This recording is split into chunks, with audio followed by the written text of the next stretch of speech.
खून पसीने की कमाई लगाकर कोई प्लॉट या घर खरीदने जा रहे हैं तो ये वीडियो अंत तक जरूर देख लीजिएगा। कहीं ऐसा ना हो कि आपको उस प्रॉपर्टी के साथ साथ अपने पैसे से भी हाथ धोना पड़े। नमस्कार, मेरा नाम है advocate Gaurav Singh. I'm a practicing advocate at Lucknow high court. सीखो ऑफिशियल शो लीगल ज्ञान में आपका स्वागत है। जी हाँ, आज हम बात करेंगे कि हम प्रॉपर्टी के पेपर कैसे चेक करें, कैसे पता चले कि वो प्रॉपर्टी सही है, क्योंकि अगर ये नहीं देखा तो कहीं आपकी पूरी जिंदगी कचहरी के चक्कर काटते काटते न कट जाए। सबसे पहली चीज, आप उस व्यक्ति जिससे आप प्रॉपर्टी परचेज कर रहे हैं उसकी आईडी ले लीजिए। आईडी में आप उससे पासपोर्ट उसका ले सकते हैं, उससे वोटर आईडी ले सकते हैं, उससे आधार ले सकते हैं, लेकिन मैं रिकमेंड करूंगा कि आप उससे पासपोर्ट ले लें, क्योंकि पासपोर्ट में वेरिफिकेशन के लिए पुलिस उसके घर जाती है, तो इससे ये सिद्ध हो जाएगा कि वो व्यक्ति वहीं पर रहता है और उसका टाइटल सही है, क्योंकि आधार भी आजकल जो है गलत तरीके से बनने लगे हैं। पॉइंट नंबर 2, जिस पर्सन से आप प्रॉपर्टी परचेज कर रहे हैं आप उससे टाइटल डीड मांग लीजिए, यानी रजिस्ट्री मांग लीजिए। उस रजिस्ट्री में हर चीज बाकायदा नोट होगी कि ये प्रॉपर्टी ए सी ली गई, देन बी को ट्रांसफर हुई, देन सी को ट्रांसफर हुई। इस तरीके से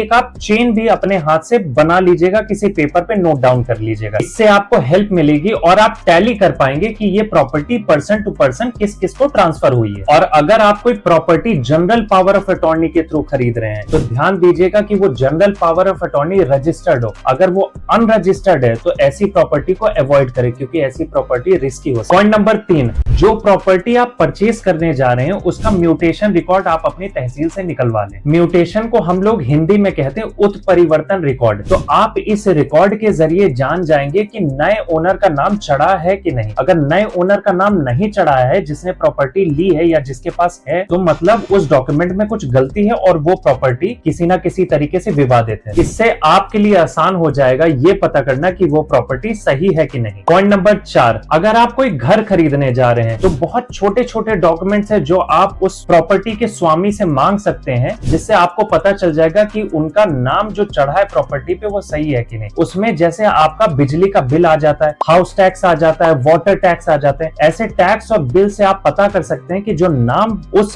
रिसिट पे चढ़ा हुआ है, बिजली के बिल पे या वाटर टैक्स पे, वो नाम उस सेल डीड से मैच कर रहा है या नहीं। तो कुछ इस तरीके से आप अपना मेहनत का पैसा बचा सकते हैं किसी विवादित प्रॉपर्टी में लगाने से, और बच सकते हैं किसी ऐसी विवादित प्रॉपर्टी से। तो ऐसी ही लीगल जानकारी के लिए आप मुझे फॉलो कर सकते हैं और इस वीडियो का फीडबैक देना ना भूलें। और हाँ, अगर आपको चाहिए कोई लीगल जानकारी तो आप मुझे फीडबैक में जरूर बताएं, मैं उस पर भी वीडियो बनाऊंगा। धन्यवाद।